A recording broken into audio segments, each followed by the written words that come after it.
할렐루야. 네. 오늘 이 아침에 제가 아침에 보니까 그냥 천둥과 번개와 함께 비가 막 억수같이 쏟아졌는데 이러한 그 빗속을 뚫고 이 아침 새벽 기도회 또 특별히 이 특별 새벽 기도에 나오신 여러분들 주님께서 오늘 여러분들을 통해서 하나님께서 영광을 거두실 줄 믿습니다. 여러분들이 이러한 여러분들이 계시기에 제가 오늘 아침에 일어나서 잠시 묵상을 하면서 바로 오늘 우리 한국 교회가 여기까지 왔다고 여깁니다. 그리고 한국 교회가 그 어려운 모든 것들을 난관을 뚫고 또 우뚝 설 수 있었던 것은 바로 여러분들의 그러한 기도와 또 여러분들의 하나님께 대한 그 헌신으로 우리 한국 교회가 여기까지 온 줄로 믿습니다. 저는 아프리카 케냐에서 35년 동안 선교 사역을 감당을 하다가 바로 2년 전에 저희 교단에서 세운 GMS라고 하는 독립된 선교 기관에 제가 선교사님들을 섬기기 위해서 들어왔게 되었습니다. 그래서 지금 저희 GMS 산하에 약 100개국의 2,560여 명의 선교사님들이 나가서 사역을 하고 있는데 그 선교사님들을 뒤에서 저희가 행정적으로 혹은 재정적으로 또 여러 가지를 돌보는 일들을 감당을 하고 있습니다. 오늘 이렇게 부족한 사람을 이번 이 가을 특별 새벽 기도회에 설교자로 초청을 해주신 우리 목사님과 또 교회 앞에 다시 한번 감사를 드리면서 제가 과연 이 일을 감당할 수 있을까? 제가 처음에 부탁을 받았을 때는 그냥 단순하게 제가 하겠습니다 하고 대답을 했는데 그러고 난 다음에 제가 생각을 하니까 제가 잘못된 결정을 한 것 같아요. 우리 성도님들한테 이게 제가 은혜를 끼쳐야 또 여러분들이 나온 그만큼 보답이 있는데 그렇지 못할까 봐 마음의 부담이 많이 되어졌습니다. 그 중에 제가 가장 큰 부담은 무엇이냐 하면은 제가 일반 목회자가 아니고 제가 선교사로 제가 있다가 이제 본국에 들어와서 있는데 제가 이제 여러분들에게 말씀을 전하게 되어져서 여러분들에게 말씀을 제대로 전하지 못한다고 하면은 아마 우리 목사님께서 다시는 선교사 출신은 이 강단에 초청하지 않을 것 같아요. 그래서 저에게는 상당한 그 부담이 있습니다. 저 혼자서 못하는 건 괜찮은데 저 때문에 또 우리 다른 선교사님들의 또 이것까지 막아서 되겠는가 하는 그런 마음이 있어서 굉장히 많이 부담이 되어졌고 또 그냥 뭐 주일 저녁 예배라든지 수요일 또 저녁 예배라면 또 제가 받은 바 은혜를 또 선교지의 은혜를 함께 나누면 되겠는데 이것은 그런 것이 아니라 특별히 여러분들께서 이제 이 한 해를 마무리 지어가는 그 앞에서 모이는 특별 새벽기도.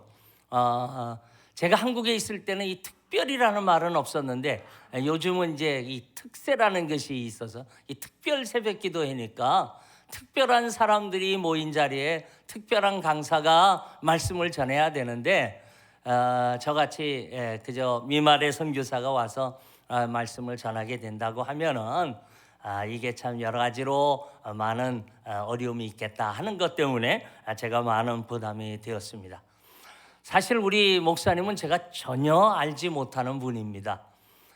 제가 우리 목사님을 처음 뵌 것은 지난 5월 말에 저희 GMS에서 실크로드 선교 대회가 있었는데 그때에 우리 목사님을 제가 그 대회에 가서 처음 뵙게 되었습니다.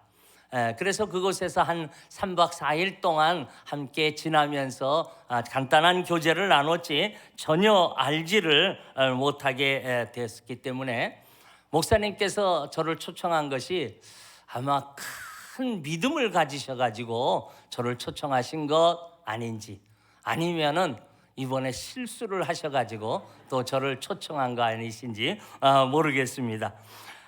그래서 제가 이 목사님에 대해서 전혀 알지 못해서 저 나름대로 또 우리 목사님이 어떤 분이냐 하고 제가 이제 좀 알아봤습니다. 그래서 우리 노회에, 같은 노회에 있는 제가 아는 목사님들한테 우리 한창호 목사님이라는 분이 대체 어떤 분이냐 하고 제가 물어봤더니 그분들의 공통적인 얘기가 뭐라 그랬냐면은 우리 한창호 목사님은 인성과 지성과 영성을 겸비하신 분이다, 그렇게 말씀을 하는데 정말 그런 것 같습니다. 그게 뭐냐면은 제가 이제 그래서 제가 바로 지난주 토요일 날 우리 GMS 이 출장을 제가 갔다가 토요일 날 한국에 다시 들어와서 이제 있는 중에 어저께 처음으로 우리 교회 홈페이지에 제가 들어가 봤습니다.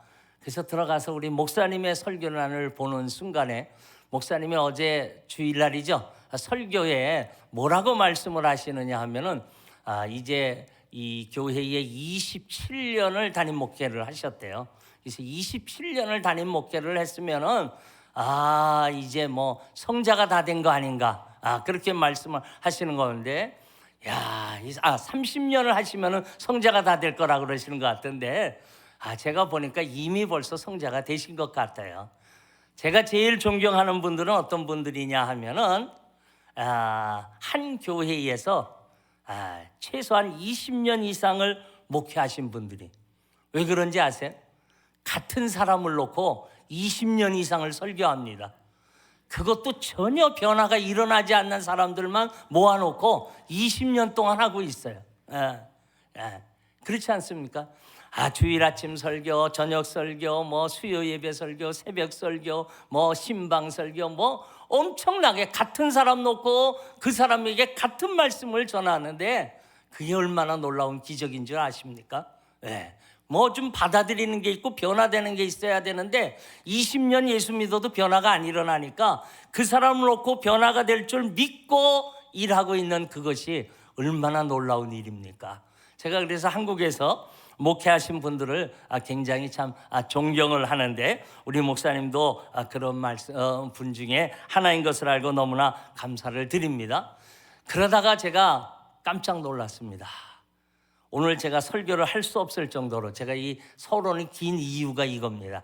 왜냐하면은 제게 주어진 시간이 있는데 단 10분이라도 제가 줄이려고 지금 이렇게 얘기를 하고 있습니다.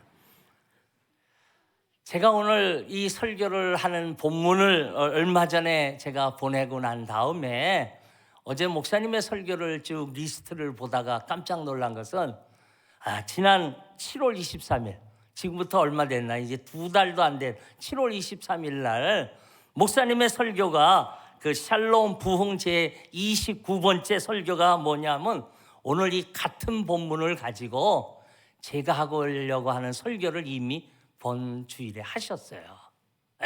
그때 제목도 오늘 제가 드리려고 하는 제목만 좀 다를 뿐이지 제목까지 똑같으려면 큰일 날 뻔했었습니다. 근데 내용이 뭐냐? 우리의 계획인가? 성령의 인도하심인가?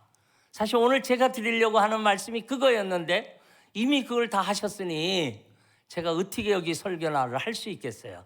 그래서 제가 저희 집 사람한테 그랬습니다. 이거 큰일 났다. 내가 이거 보니까 이거 목사님 설교했는데 이거 내가 가서 내일 아침에 어떻게 이걸 설교를 할까?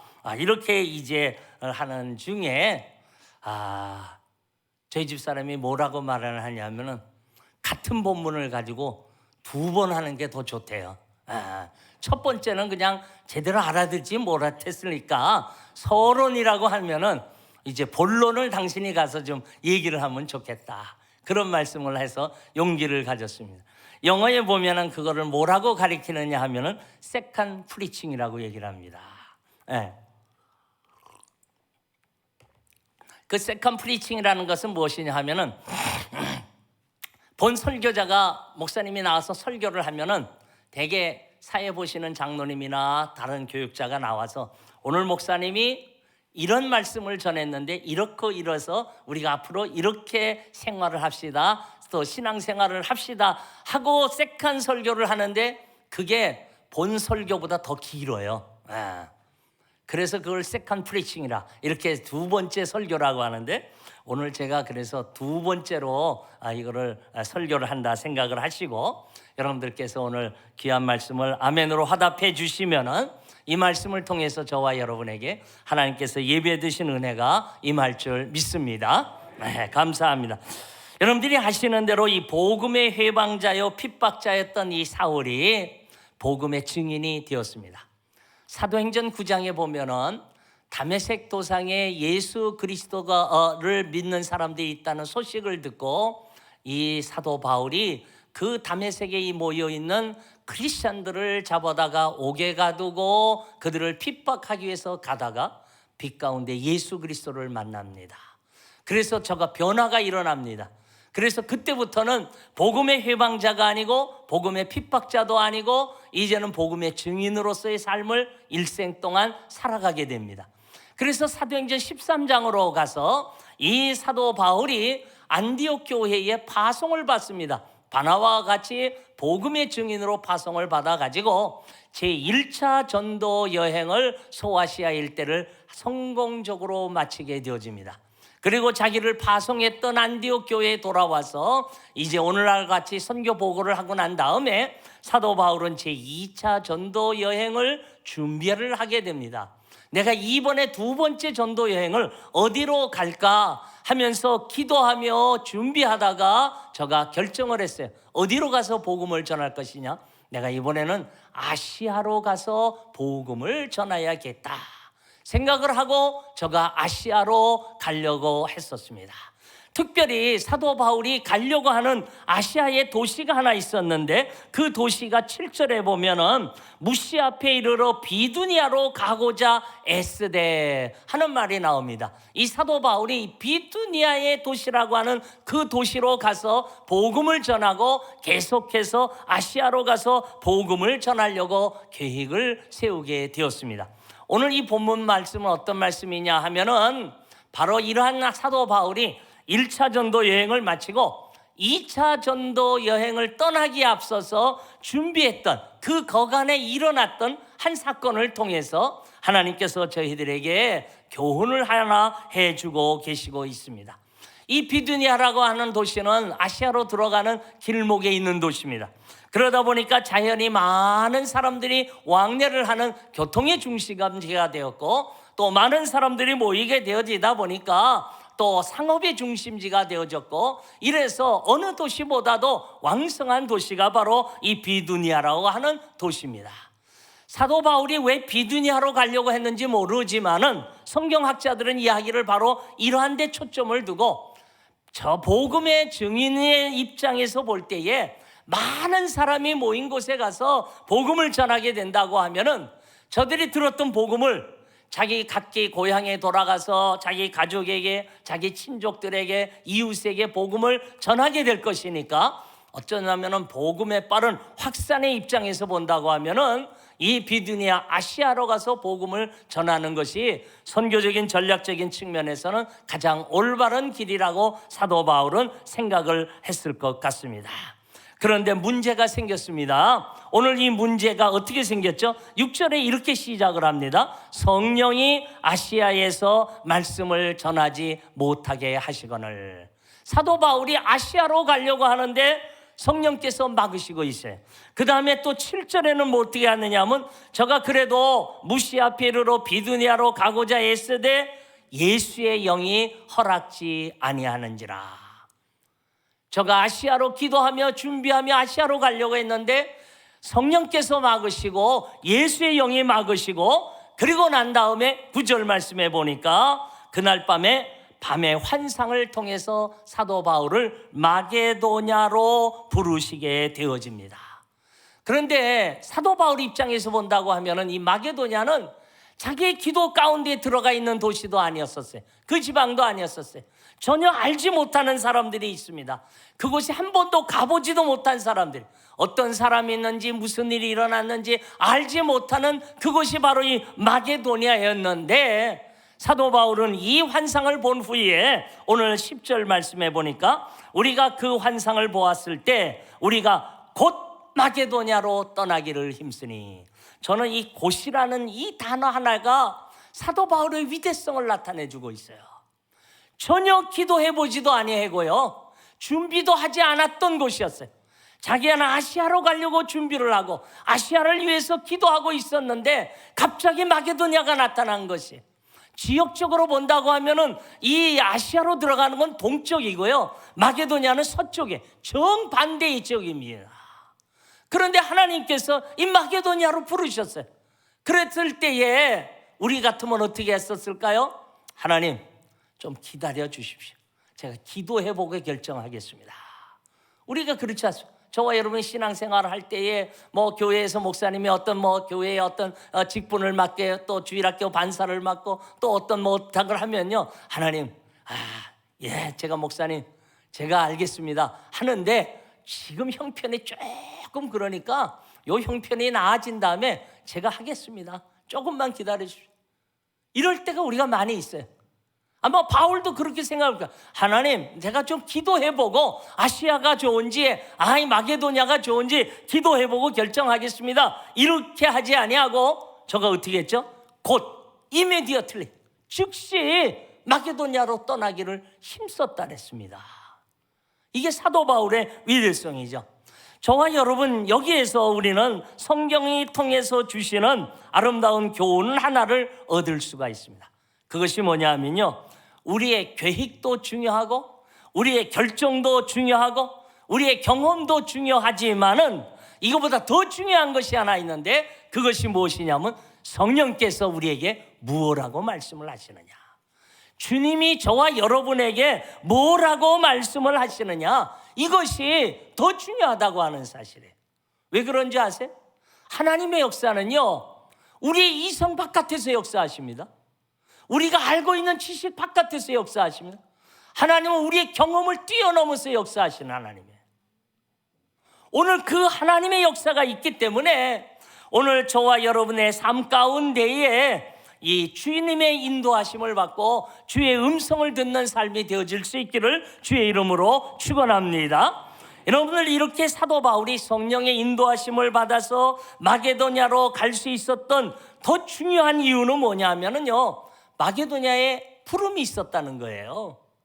건너와서 우리를 도와달라고 하는 주님의 음성을 들었기 때문에 사도 바울은 주의 음성에 순종할 수가 있었다고 하는 사실입니다. 성경에 보면은요, 하나님의 음성이, 주님의 음성이 뇌송병력과 같은 큰 소리로, 어젯밤에도 또 그저께 밤에도 제가 보니까 그냥 큰 오랜만에 그 천둥 번개 소리를 들었으면 그 낙뢰 소리를 들으면서 쏟아지는 빗소리인데, 우리 주님께서 그렇게 음성을 저와 여러분들에게 말씀하실 때도 있죠. 그런데 성경에 보면 그렇지 않습니다. 조용한 가운데 우리를 부르셔요. 저는 그 사무엘상 보게 되면은 하나님께서 사무엘을 부를 때에 사무엘아 사무엘아 하고 부르시지 않습니까? 어떻게 불렀을까요? 다른 그 주의 옆에 있는 제사장과 홈리와 비나스 다른 사람들은요, 이 음성을 듣지 못했어요. 오직 누구만 들었는지 아세요? 사무엘만 들을 수 있었어요. 왜 그런지 아세요? 시편 기자가 주님의 음성을 표현을 할 때 뭐라고 표현을 하느냐면, 주의 음성은 세미한 음성이라. 세미한 음성. 이 세미하다는 말을 영어로 보면은 whisper라고 하는 단어를 썼습니다. 이 말은 뭐냐면요, 우리가 얘기하면은 제가 우리 목사님 앞에 어떤 말을 하는데 옆에 사람이 듣지 못하도록 목사님 귀에다 대고 제가 소거소거소거 아주 조그만 소리로 목사님만 알아들으라고, 옆에 다른 사람은 알아듣지 못하게 조그맣게 하는, 그거를 보통 우리가 이 위스퍼라고 하는 세미한 소리라고 얘기를 합니다. 그런데 오늘 저와 여러분이 이러한 세미한 주님의 음성을 듣지 못하고 있기 때문에 저와 여러분이 예수를 믿은 지 10년이 되고 20년이 되고 또 내가 집사도 되고 장로도 되고 목사도 되고 선교사도 됐는데 우리의 신앙생활이 무기력한 이유, 그 이유가 뭐냐면 주의 음성을 듣지 못하고 있기 때문에 그래요. 오늘 여러분들 오늘 이 아침에 이 새벽 제단에 나오시지 않았습니까? 아무리 이렇게 나왔어도 오늘 이 예배를 통해서 이 아침 새벽 특별 이 기도회를 통해서 주님의 인도하심을 받고 주님의 음성을 듣지 못하고 간다고 하면 아무런 소용없어요. 죄송합니다. 이거를 이사야 선지자는 뭐라고 표현을 했느냐 하면 오직 너희는 내 마당만 밟을 뿐이라. 그저 아침에 나왔다가 가는 거지. 여러분들이 주의 음성을 듣고 우리의 모든 것들이 변화가 일어나야 되는 거예요. 우리 크리스찬들의 삶은요, 언제부터 시작이 되느냐 하면 일주일에 주일부터 시작하는 거예요. 주일, 그 다음에 월, 화, 수, 금, 토 살고 난 다음에 주일날 하나님의 교회에 나와서 하나님의 말씀을 통하여, 예배를 통하여, 찬양을 통하여 주께서 우리에게 인도하시고 주의 말씀을 듣고 음성을 듣고 우리가 새로운 기후, 충전이 되어져야 또 일주일을 살아갈 수가 있는 거예요. 그런데 주일에 와서 우리가 은혜를 받지 못하고 말씀을 듣지 못한다고 하면은 우리의 삶이 일주일 동안 피곤하고 곤고해질 수밖에 없는 것이죠. 영국의 유명한 설교사요, 또 저자인 이 존 스타트 목사님이 있습니다. 이분이 우리가 이러한 주의 음성을 듣지 못하는 이유를 두 가지를 표현을 했습니다. 그 첫째를 뭐라고 표현했느냐 하면은, 영어로 제가 표현해서 죄송합니다만은 too busy. 이 말이 뭐냐 하면요, 너무 바쁘다는 거예요. 우리의 삶이 너무 바빠. 어떻게 바쁜지 몰라. 제가 이제 한국에 들어온 지 딱 2년 됐습니다. 제가 오랜만에 이제 제가 35년 동안 해외에 있다가 2년 만에 이제 한국에 2년 됐는데 2년 동안 이 한국 사회를 보게 되니까 얼마나 바쁜지 몰라요. 서울에 가서도 걸어 다니는 사람은 저밖에 없어요. 다 뛰어다녀. 전철을 타기 위해서 계단도 그냥 다다다다 내려가지, 저처럼 계단 한 계단 내려가는 사람 별로 많지 않아. 그냥 전철을 탔다가 내려오면 문이 열리자마자 뛰어나가고요, 문이 열리자마자 그냥 막 타고요. 얼마나 사람들이 바쁘게 모든 일을 하고 다니는지 몰라. 우리의 삶이 바쁘다 보니까 주님과 나 사이에 연교하는 시간이 끊어져 버리는 거예요. 그 시간이 없어져 버리는 거예요. 조용히 기도하고 조용히 말씀 보고 이러한 말씀의 시간들이 점점 없어져 버리고 말았어요. 아침에 눈 뜨자마자 그냥 시간 늦을까 봐 여러분들 직장에 출근하고요, 오자마자 나 하루 종일 피곤하니까 그냥 잠자리에 들어버리고 말고요. 얼마나 바쁜지 몰라. 이것이 오늘 우리가 주의 음성을 듣지 못하는 이유 중에 하나라고 표현을 했어요. 두 번째로 이 존 스타트 목사님은 뭐라고 표현했느냐 하면 too noise. 너무 시끄럽다는 거예요. 너무 시끄러워. 우리 주위가 너무 시끄러워. 듣지 말아야 할 소리들로 인해서 너무 시끄러워. 그러다 보니까 정작 우리가 들어야 될 주의 음성은 듣지 못하고 지금 딴 것만 듣고 있는 거예요. 이러니까 우리의 영혼이 살아나지 못하는 것이죠. 사랑하는 성도님 여러분, 아무리 바쁘고 여러분들 또 힘든다고 할지라도 그 가운데에서 주의 음성을 들을 수 있기를 주의 이름으로 축원합니다. 오늘 이 아침에 특별히 이 한 주간의 이 새벽 기도를 통해서 주님이 과연 내게 뭐라고 말씀을 하시느냐, 여러분들 그 주의 음성을 들을 수 있는 귀한 한 주간이 되어지기를 주님의 이름으로 축원합니다. 사도 바울이 이렇게 아시아에서 마게도냐로 갈 수 있었던 저는 결정적인 요인 하나를 마지막으로 말씀을 드리려고 합니다. 오늘 그 결정적인 요인이 10절 하반절 끝에 있습니다. 바울이 그 환상을 보았을 때 우리가 곧 마게도냐로 떠나기를 힘쓰니 이는 하나님이 저 사람들에게, 이 저 사람들이라는 건 마게도냐 사람이죠. 마게도냐 사람들에게 복음을 전하라고 우리를 부르신 줄로 뭐 했다 그랬죠? 인정하였다. 나는 한 번도 마게도냐를 위하여 기도해 본 적도 없고 그 사람들을 만나본 적도 없었고 어떤 곳인지 알지 못하지만 하나님이 저 사람들에게 복음을 전하라고 우리를 부르신 줄로 뭐 했다 그랬어요? 깨달았다는 거예요. 영어 성경이 보면 assure라는 단어를 썼어요. 확신했다는 겁니다. 확신했다.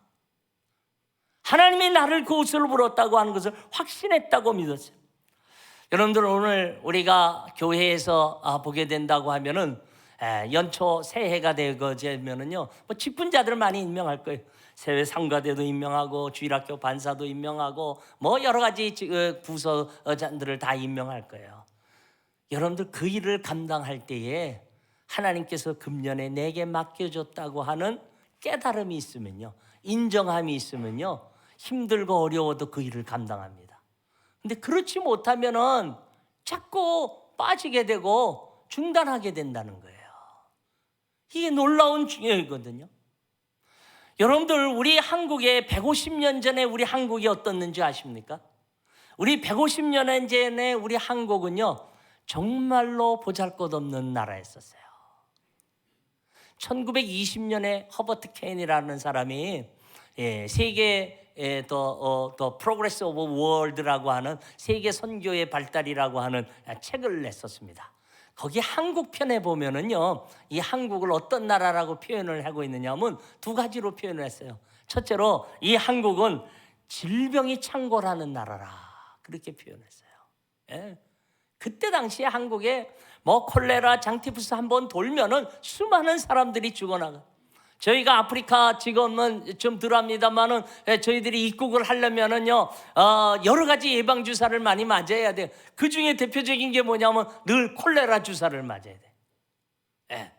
왜 그런지 아시면 콜레라가 한번 돌기 시작하면은 하룻밤 사이 수천 명이 죽어나갑니다. 제가 루안다라고 하는 곳에 한번 내전이 일어나서 그때 이제 거기를 지원하기 위해서 유엔을 통해서 간 적이 있었으면 하룻밤 사이에 그 한 마을에 2~3천 명씩 죽어나가는데 그 내전으로 죽어서 총 맞아 죽은 사람보다 콜레라와 장티푸스 같은 이런 질병으로 죽는 사람들이 더 많아요. 저희도 제가 어려서 초등학교 다닐 때에 국민학교 다니고 중학교 다닐 때 늘 여름마다 맞는 게 뭐냐면 콜레라 예방주사를 학교에서 단체로 맞았어요. 그렇지 않습니까? 여기에는 뭐 저보다 연세가 많으신 분도 계시지만은 또 이제 저보다도 아래인 분들이 계시지만 저희가 저 때만 하더라도 뭐 그렇게 우리 한국이 그렇게 경제적으로 잘 살아지지는 않았을 것 같아요. 그렇지 않습니까? 여러 가지로. 그런데 150년 전엔 더 했어요. 그런데 그때 당시에 이 조선이라고 하는 이 땅에 이 하나님께서 복음을 전할 수 있는 귀한 사람들을 보내주셨거든요. 그들을 통해서 우리 한국이 오늘 여기까지 오게 된 것이에요. 제가 그런 말씀을 드리면 오늘 너무 설교가 길어서 제가 그냥 간단하게만 말씀을 드리는 거예요. 그 다음에 또 하나는 이 커버트 케인이 뭐라고 썼냐면 이 한국은 세계에서 가장 가난한 나라 중에 하나이다. 그렇죠. 여러분들 그때만 하더라도요, 1920년대만 하더라도 미국은 벌써 102층의 엠파이어 스테이트 빌딩이 세워졌던 때예요. 근데 우리나라는 대골 빼놓고는 변변한 집은 하나도 없었어요. 다 움막집에서 살았지. 참으로 어려웠던 시절이었지 않습니까? 그런데 하나님께서 오늘 저와 여러분의 한국 교회가 우리 한국이 이렇게 잘 살게 된 이유가 있었습니다. 그 이유가 무엇이냐는 거죠. 제가 이 유튜브를 보다가 150여 년 전에 우리 한국의 상태가 어떠한 상태였었을까? 뭐 여러 가지 다른 면으로도 우리가 증명해 볼 수 있는데 그 가운데서 특별히 소위 언더우드의 기도문이라고 하는 그 기도문을 통해서 한국 교회의 실상이 한국이 어떤 나라인지를 그 선교사의 눈으로 본 한 동영상을 간단하게 보았지만 그것은 오늘 이 아침의 시간이지만은 한번 함께 보도록 그렇게 하도록 하겠습니다. 혹시 영상 준비되시면은 그 영상을 한번 틀어주시기 바랍니다.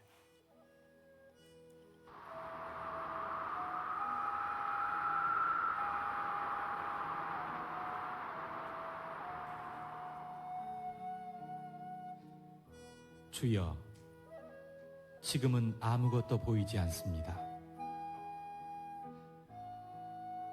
주님, 메마르고 가난한 땅, 나무 한 그루 시원하게 자라오르지 못하고 있는 땅에 저희들을 옮겨와 심으셨습니다. 그 넓고 넓은 태평양을 건너왔는지 그 사실이 기적입니다. 주께서 붙잡아 뚝 떨어뜨려 놓으신 듯한 이곳, 지금은 아무것도 보이지 않습니다. 보이는 것은 고집스럽게 얼룩진 어둠뿐입니다. 어둠과 가난과 인습에 묶여있는 조선 사람뿐입니다. 그들은 왜 묶여있는지도 고통이라는 것도 모르고 있습니다. 고통을 고통인 줄 모르는 자에게 고통을 벗겨주겠다고 하면 의심부터 하고 화부터 냅니다. 조선 남자들의 속셈이 보이지 않습니다. 이 나라 조정의 내심도 보이질 않습니다.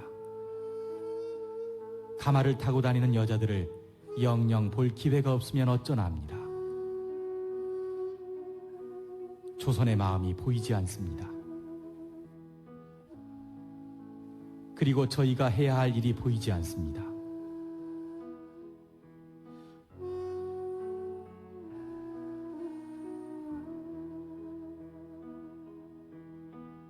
그러나 주님 순종하겠습니다. 겸손하게 순종할 때 주께서 일을 시작하시고 그 하시는 일을 우리들의 영적인 눈이 볼 수 있는 날이 있을 줄 믿나이다. 믿음은 바라는 것들의 실상이요 보지 못하는 것들의 증거니라고 하신 말씀에 따라 조선의 믿음의 앞날을 볼 수 있게 될 것을 믿습니다. 지금은 우리가 황무지 위에 맨손으로 서 있는 것 같사오니 지금은 우리가 서양 귀신 양귀자라고 손가락질 받고 있사오나 저희들이 우리 영혼과 하나인 것을 깨닫고 하늘나라의 한 백성 한 자녀임을 알고 눈물로 기뻐할 날이 있음을 믿나이다. 지금은 예배드릴 예배당도 없고 학교도 없고 그저 경계의 의심과 멸시와 천대함이 가득한 곳이지만 이곳이 머지않아 은총의 땅이 되리라는 것을 믿습니다.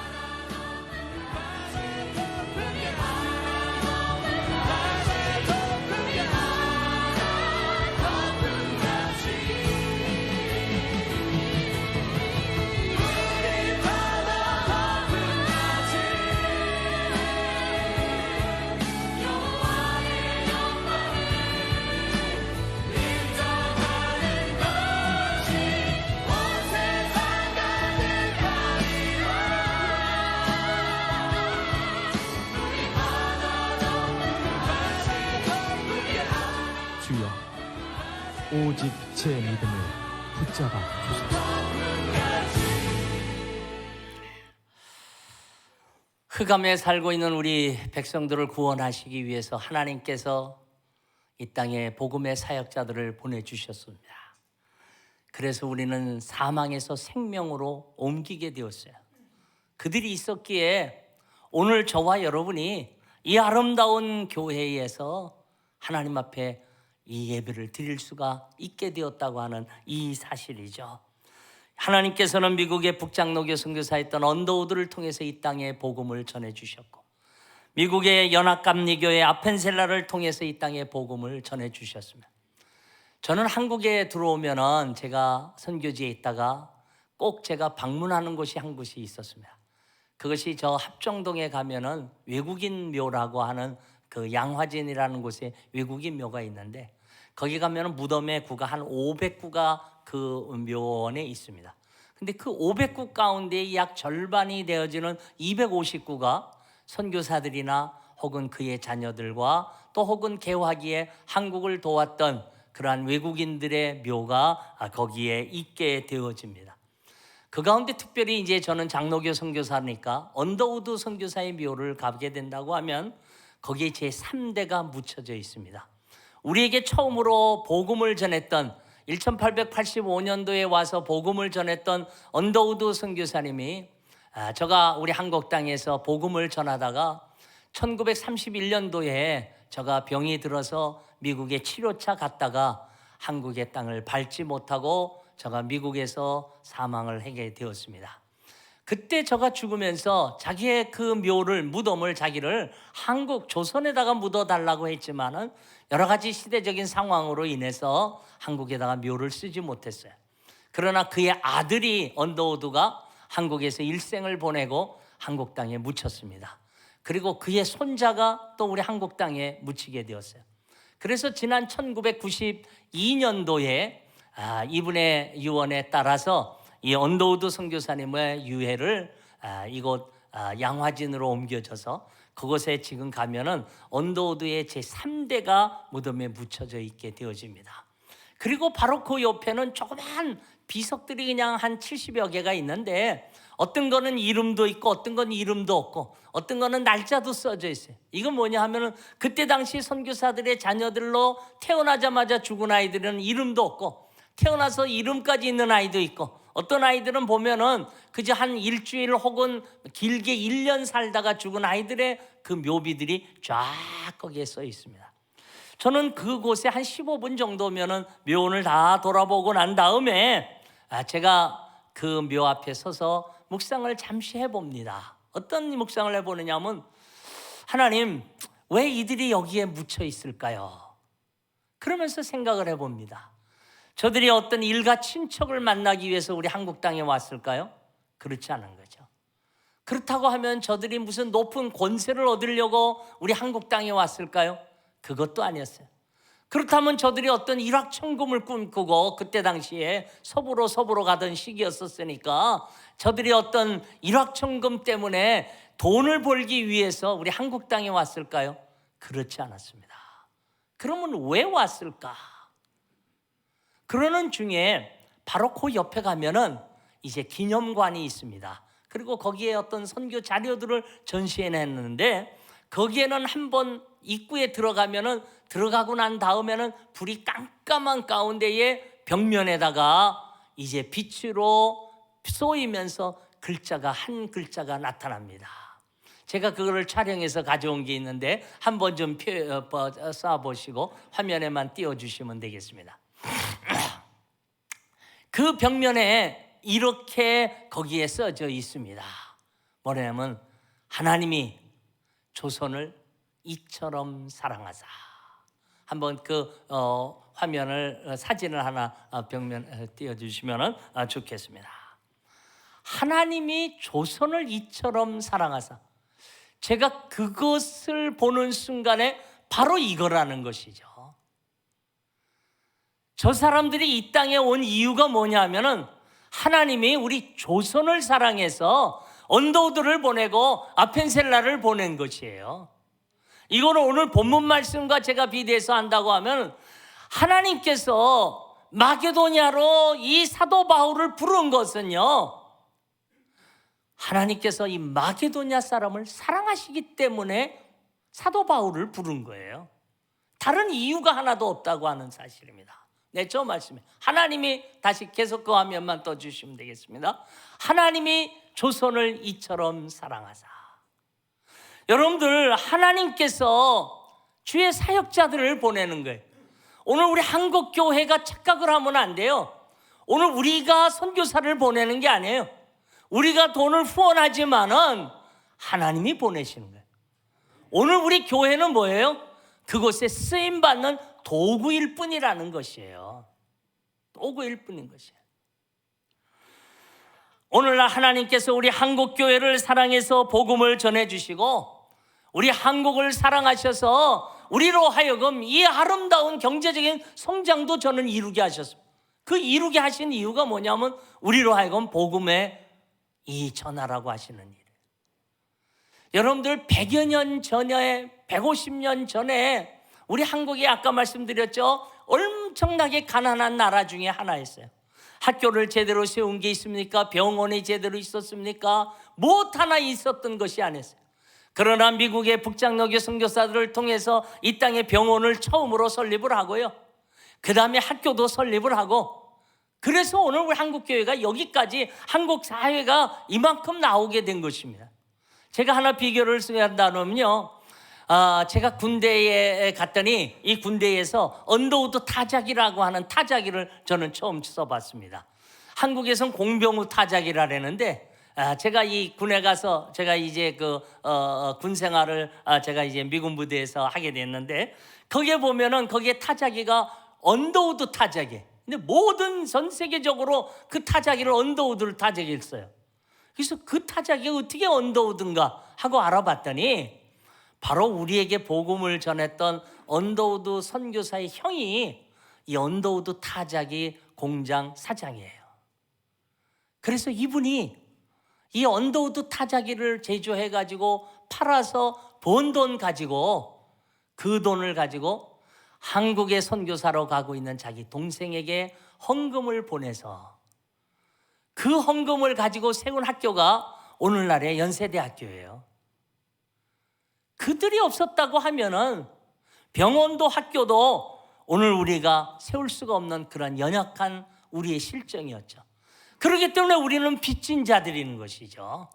이거를 저는 복음의 빚진 자라고 합니다.